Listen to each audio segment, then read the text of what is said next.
بسم اللہ الرحمن الرحیم۔ السلام علیکم ناظرین۔ حضرت فاطمہ رضی اللہ تعالیٰ عنہ فرماتی ہیں کہ میں حضور صلی اللہ علیہ وآلہ وسلم کے سرہانے بیٹھی ہوئی تھی کہ کسی شخص نے السلام علیکم یا اہل البیت نبوت کہہ کر اندر آنے کی اجازت طلب کی۔ میں نے کہا اے اللہ کے بندے، اللہ تمہیں جزائے خیر دے، آپ صلی اللہ علیہ وآلہ وسلم کو آرام کرنے دو، آپ صلی اللہ علیہ وآلہ وسلم عبادت میں مشغول ہیں۔ آنے والے نے بلند آواز سے کہا مجھے اندر آنے کی اجازت دے دو کیونکہ اس کے بغیر کوئی چارہ کار نہیں ہے۔ اور اسی وقت میں آپ صلی اللہ علیہ وآلہ وسلم نے اپنی آنکھیں کھولی اور سیدہ فاطمہ رضی اللہ تعالیٰ عنہا سے فرمایا تمہیں پتہ ہے تم کس سے بات کر رہی ہو؟ میں نے عرض کیا نہیں۔ حضور پاک صلی اللہ علیہ وآلہ وسلم نے فرمایا یہ ملک الموت ہے، انہیں اندر آنے کی اجازت دے دو۔ حضرت اسرائیل علیہ السلام اندر آئے اور آتے ہی السلام علیکم یا رسول اللہ کہا۔ پھر آپ صلی اللہ علیہ وآلہ وسلم نے جواب میں وعلیکم السلام یا امین اللہ کہا۔ پھر حضرت اسرائیل علیہ السلام فرمانے لگے مجھے اس ذات کی قسم جس نے آپ کو پیغمبر بنا کر بھیجا، یا رسول اللہ پہلے میں نے کبھی کسی سے اجازت طلب نہیں کی اور آئندہ بھی کسی سے طلب نہیں کروں گا۔ حضور صلی اللہ علیہ وآلہ وسلم کے وصال شریف کے وقت جبرائیل علیہ السلام حاضر ہوئے اور عرض کرنے لگے یا رسول اللہ صلی اللہ علیہ وآلہ وسلم آج آسمانوں پر آپ کے استقبال کی تیاریاں ہو رہی ہیں۔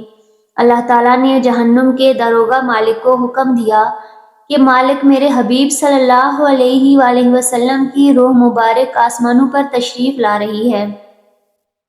اس اعزاز میں دوزخ کی آگ کو بجھا دو اور جنت کی حوروں سے فرمایا کہ تم سب سجو سنورو، اور فرشتوں سے فرمایا کہ تعظیم روح مصطفیٰ صلی اللہ علیہ وآلہ وسلم کے لیے صف بصف کھڑے ہو جاؤ۔ اور اللہ تعالیٰ نے مجھے حکم فرمایا ہے کہ میں آپ صلی اللہ علیہ وآلہ وسلم کی خدمت میں حاضر ہو کر آپ کو بشارت دوں کہ تمام انبیاء اور ان کی امتوں پر جنت حرام ہے جب تک کہ آپ اور آپ صلی اللہ علیہ وآلہ وسلم کی امت جنت میں داخل نہ ہو جائے، اور کل قیامت کو اللہ پاک آپ کی امت پر آپ کے طفیل اس قدر بخشش اور مغفرت کی بارش فرمائے گا کہ آپ راضی ہو جائیں گے۔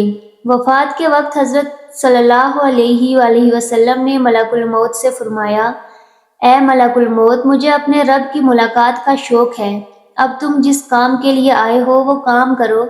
ملک الموت نے فرمایا کہ مجھے حکم ہے کہ اگر آپ صلی اللہ علیہ وآلہ وسلم کی مرضی ہو تب ہی روح مبارک قبض کروں گا۔ حضور صلی اللہ علیہ وآلہ وسلم نے ملک الموت کو روح قبض کرنے کی اجازت دے دی۔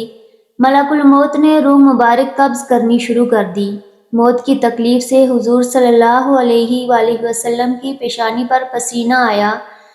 سکرات کی تکلیف شروع ہوئی تو فرمایا اے اللہ، موت کی بڑی سخت تکلیف ہے، اے اللہ تو ہی موت کی تکلیف کو آسان کرے گا۔ مٹی کے پیالے میں پانی بھر کر رکھوایا۔ موت کی گھبراہٹ میں بار بار پانی میں ہاتھ ڈالتے اور وہ ہاتھ اپنے منہ پر پھیرتے اور فرماتے اے اللہ مجھے اپنے پاس بلا لے۔ حضرت فاطمہ رضی اللہ تعالیٰ عنہا نے کہا یا رسول اللہ صلی اللہ علیہ وآلہ وسلم آج آپ کو بہت تکلیف ہے۔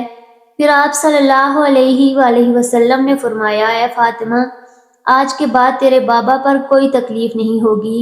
اے فاطمہ، جب میرا انتقال ہو جائے تم انا للہ و انا الیہ راجعون کہنا۔ پھر فرمایا اے ملک الموت، تم اپنا کام پورا کرو۔ پھر آپ صلی اللہ علیہ وآلہ وسلم کو نزا کی تکلیف زیادہ ہوئی۔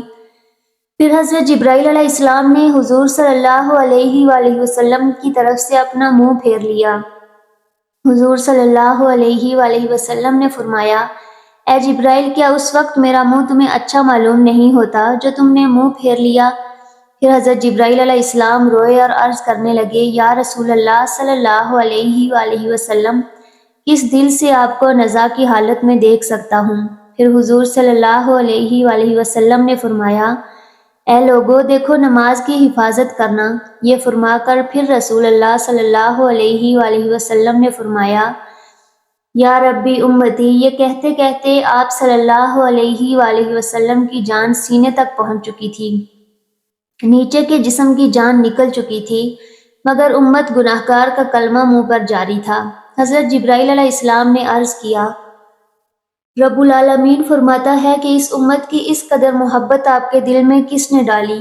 تو آپ صلی اللہ علیہ وآلہ وسلم نے فرمایا، اللہ تعالیٰ نے، کہ اللہ تعالیٰ فرماتا ہے آپ صلی اللہ علیہ وآلہ وسلم کی امت پر 1000 درجہ آپ سے زیادہ مہربان ہے۔ اے نبی صلی اللہ علیہ وآلہ وسلم، تم اپنی امت کو میرے سپرد کر کے موت کی تکلیف کو آسان کیجیے۔ تو یہ سن کر آپ صلی اللہ علیہ وآلہ وسلم نے فرمایا کہ اب میرا دل ٹھنڈا ہوا۔ آپ صلی اللہ علیہ وآلہ وسلم نے فرمایا، اب مجھے بلا لے۔ پھر بے ہوشی طاری ہوئی اور ماتھے پر مشک کی خوشبو کا پسینہ جاری ہوا۔ ناظرین، یہ رات کا وقت ہے۔ حضرت محمد مصطفیٰ صلی اللہ علیہ وآلہ وسلم نزا کی حالت میں ہیں اور حجرہ مبارک میں ہیں۔ دنیا کی قلت کے سبب چراغ میں تیل نہیں ہے۔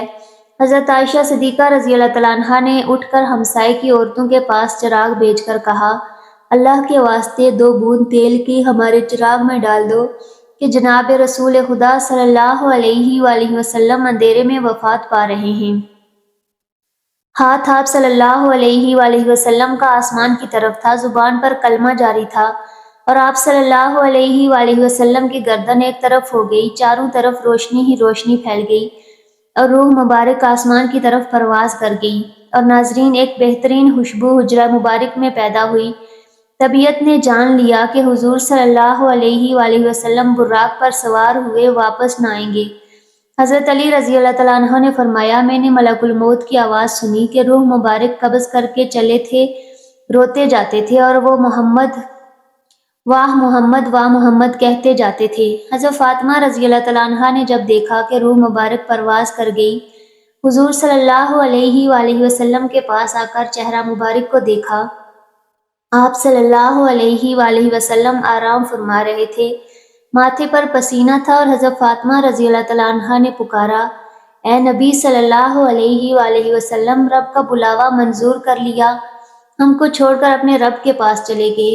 اے نبی صلی اللہ علیہ وآلہ وسلم، اگر جبرائیل علیہ السلام آپ کو تلاش کرتے آئیں گے تو ہم کہیں گے کہ تم کس کی تلاش کرتے ہو؟ جنہیں تم دیکھتے ہو وہ اس جہان سے تشریف لے گئے ہیں۔ اے نبی صلی اللہ علیہ وآلہ وسلم، جنت الفردوس میں ٹھکانہ کر دیا۔ جب گھر سے رونے کی آواز باہر آئی اور صحابہ کرام رضی اللہ تعالیٰ عنہم نے سنی تو گھبرا کر بےتاب ہو کر دہلیز مبارک کر سر مارنے لگے۔ حضور صلی اللہ علیہ وآلہ وسلم کی وفات کی خبر سن کر صحابہ کرام کی عقلیں جاتی رہی۔ حضرت عبداللہ بن انیس رضی اللہ تعالیٰ عنہ نے غم سے انتقال کر گئے۔ حضرت عمر رضی اللہ تعالیٰ عنہ بھی دیوانے ہو گئے، دیوانوں کی طرح حجرہ مبارک پر آئے اور عرض کیا، مجھے ذرا حضور صلی اللہ علیہ وآلہ وسلم سے ملا دو، ایک نظر مجھے حضور سے ملا دو۔ اہل بیت نے حضرت عمر رضی اللہ تعالیٰ عنہ کو حجرے میں بلایا۔ حضرت عمر رضی اللہ تعالیٰ عنہ نے دیکھا کہ آپ صلی اللہ علیہ وآلہ وسلم لیٹے ہوئے ہیں۔ آپ صلی اللہ علیہ وآلہ وسلم کے منہ سے چادر سرکا کر دیکھا اور کہا کہ آج ایسی غشی اور بے ہوشی ہوئی ہے کہ آپ ہوشیار نہیں ہوتے، کیا کوئی وحی اتری ہے؟ حضرت عمر رضی اللہ تعالیٰ عنہ نے اپنی آنکھوں سے دیکھ لیا، مگر ان کے دل کو یقین نہیں ہوا کہ آپ صلی اللہ علیہ وآلہ وسلم وفات پا گئے ہیں۔ جب رسول اللہ صلی اللہ علیہ وآلہ وسلم کا وصال ہوا تو آپ صلی اللہ علیہ وآلہ وسلم کے غسل کے متعلق سوال پیدا ہوا کہ آپ صلی اللہ علیہ وآلہ وسلم کو عام آدمیوں کی طرح برہنہ غسل دیا جائے یا پھر کپڑے میں تمام موجود لوگوں پر خواب کا غلبہ ہو گیا، جہاں تک کہ تمام اپنے اپنے سینوں پر تھوڑیاں رکھ کر آرام کرنے لگے۔ اسی وقت ان کے کانوں میں آواز آئی، رسول خدا صلی اللہ علیہ وآلہ وسلم کو ان کے پہران میں ہی غسل دو۔ حضرت سیدنا امیر المؤمنین حضرت علی رضی اللہ تعالیٰ عنہ فرماتے ہیں کہ مجھے حضرت محمد صلی اللہ علیہ وآلہ وسلم نے وصیت فرمائی کہ میرے غسل کا انتظام تم ہی کرنا، کیونکہ میرے ستر پر جس کی بھی نگاہ پڑے گی وہ نابینا ہو جائے گا۔ حضرت علی رضی اللہ تعالیٰ عنہ نے آپ صلی اللہ علیہ وآلہ وسلم کو غسل دیتے ہوئے آپ کے بدن مبارک پر کسی قسم کا کوئی میل نہ دیکھا۔ تو اسی وقت حضرت علی رضی اللہ تعالیٰ عنہ کی زبان پر آیا، یا رسول اللہ صلی اللہ علیہ وآلہ وسلم، آپ پر میرے ماں باپ قربان، آپ کتنے پاکیزہ ہیں۔ حضور صلی اللہ علیہ وآلہ وسلم کی تدفین کے دن اس قدر خاموشی چھا گئی کہ بعض صحابہ بعض کو دیکھ نہ پائے، اور اگر وہ اپنی ہتھیلی کو کھول دے تو کچھ نظر نہیں آتا۔ یہ تاریکی حضور صلی اللہ علیہ وآلہ وسلم کی تدفین تک چھائی رہی۔ حضرت علی رضی اللہ تعالیٰ عنہ کا بیان ہے کہ جب حضور صلی اللہ علیہ وآلہ وسلم کا انتقال ہوا تو غیب سے آواز آئی، السلام علیکم یا اہل البیت ورحمۃ اللہ وبرکاتہ۔ کہتے ہیں حضور صلی اللہ علیہ وآلہ وسلم جب وفات پا گئے تو آپ کے مؤذن حضرت عبداللہ بن زید رضی اللہ تعالیٰ عنہ نے یہ خبر سنی تو اس قدر غمزدہ ہوئے کہ نابینا ہونے کی دعا مانگنے لگے اور کہنے لگے، میرے آقا کے بغیر یہ دنیا میرے لیے کسی کام کی نہیں رہی۔ آپ اسی وقت نابینا ہو گئے۔ لوگوں نے کہا، تم نے یہ دعا کیوں مانگی؟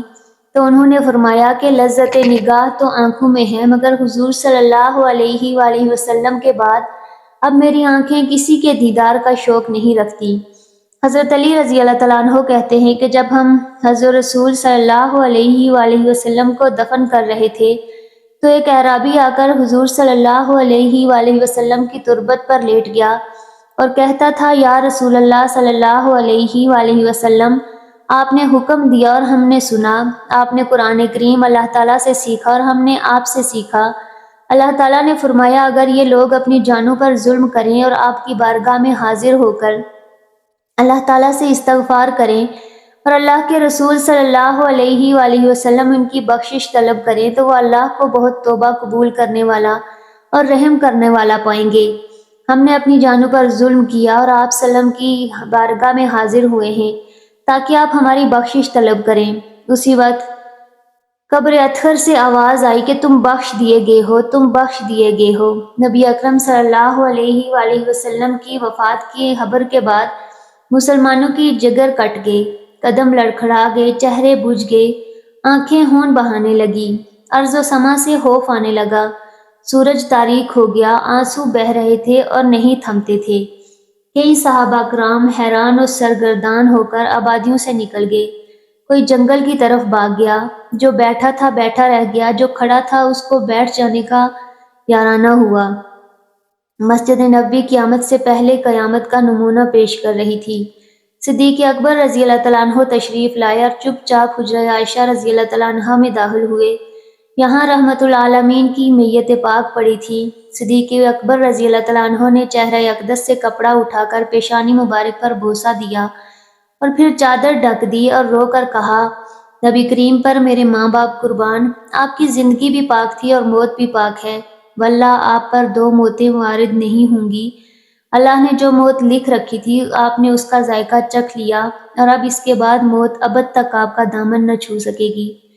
جب صدیق اکبر مسجد نبوی میں تشریف لائے، عمر فاروق غیت بے بسی سے نڈال کھڑے تھے اور بڑے درد و جوش سے اعلان کر رہے تھے کہ منافقین کہتے ہیں کہ محمد صلی اللہ علیہ وآلہ وسلم انتقال فرما گئے ہیں، واللہ آپ نے وفات نہیں پائی، آپ اللہ تعالیٰ کی بارگاہ میں موسیٰ علیہ السلام کی طرح طلب کیے گئے ہیں جو 40 روز غائب رہ کر واپس آ گئے تھے۔ اس وقت موسیٰ کی نسبت بھی یہی کہا جاتا تھا کہ آپ وفات پا گئے ہیں۔ خدا کی قسم محمد بھی انہی کی طرح دنیا میں واپس تشریف لائیں گے اور ان لوگوں کے ہاتھ پاؤں کاٹ دیں گے جو آپ پر وفات کا الزام لگاتے ہیں۔ صدیق اکبر نے عمر فاروق کو کا کلام سنا تو فرمایا، عمر سنبھلو اور خاموش ہو جائے۔ جب عمر فاروق اپنی وارفتگی میں بہے چلے گئے تو صدیق اکبر نہایت دانشمندی کے ساتھ ان سے الگ ہٹ گئے اور خود گفتگو شروع کر دی۔ جب حاضرین مسجد میں عمر کو چھوڑا کر ادھر متوجہ ہو گئے تو آپ نے پہلے حمد و ثنا بیان کی، پھر فرمایا، اے لوگو، تم میں سے جو شخص محمد کو پوچھتا تھا وہ سمجھ لے کہ محمد صلی اللہ علیہ وآلہ وسلم وفات پا گئے ہیں، اور جو شخص خدا کا پرستار ہے وہ جان لے کہ اللہ تعالیٰ زندہ ہے اور وہ کبھی مرے گا نہیں، اور یہ حقیقت خود قرآن پاک نے واضح کر دی ہے۔ ترجمہ نہیں ہے مگر ایک رسول، ان سے پہلے رسول گزر چکے ہیں، کیا اگر وہ مر جائیں یا شہید ہو جائیں تو تم دین سے برگشتہ ہو جاؤ گے؟ جو شخص برگشتہ ہو جائے گا وہ اللہ تعالیٰ کو کچھ نقصان نہ پہنچا سکے گا۔ اور اللہ عنقریب شکر گزاروں کو جزا دے گا۔ اس آیت پاک کو سن کر تمام مسلمان چونک پڑے۔ عبداللہ رضی اللہ فرماتے ہیں کہ خدا کی قسم ہم لوگوں کو ایسا معلوم ہوا کہ یہ آیت اس سے پہلے نازل ہی نہیں ہوئی تھی۔ عمر رضی اللہ تعالیٰ عنہ فرماتے ہیں کہ ابو بکر صدیق رضی اللہ تعالیٰ عنہ سے یہ آیت سن کر میرے پاؤں ٹوٹ گئے اور کھڑے رہنے کی قوت باقی نہیں تھی۔ میں زمین پر گر پڑا اور مجھ کو یقین ہو گیا کہ واقعی محمد صلی اللہ علیہ وآلہ وسلم رحلت فرما گئے ہیں۔ سیدہ فاطمہ غم سے نڈال تھی اور فرما رہی تھی، پیارے بابا نے دعوت حق کو قبول کیا اور فردوس بری میں نزول فرمایا۔ آہ وہ کون ہے جو جبرائیل امین کو اس حادثہ غم کی اطلاع کر دے؟ الہی فاطمہ کی روح کو محمد کی روح کے پاس پہنچا دے۔ الہی مجھے دیدار رسول کی مسرت عطا فرما دے۔ الہی مجھے اس میت کے ثواب سے بہراور کر دے۔ الہی مجھے رسول امین کی شفاعت سے محروم نہ رکھنا۔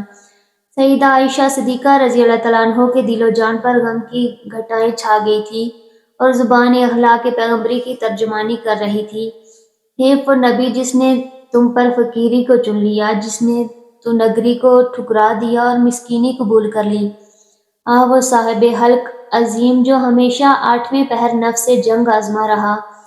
آہ وہ اللہ کا پیغمبر جس نے ممنوعات کو کبھی آنکھ اٹھا کر بھی نہ دیکھا۔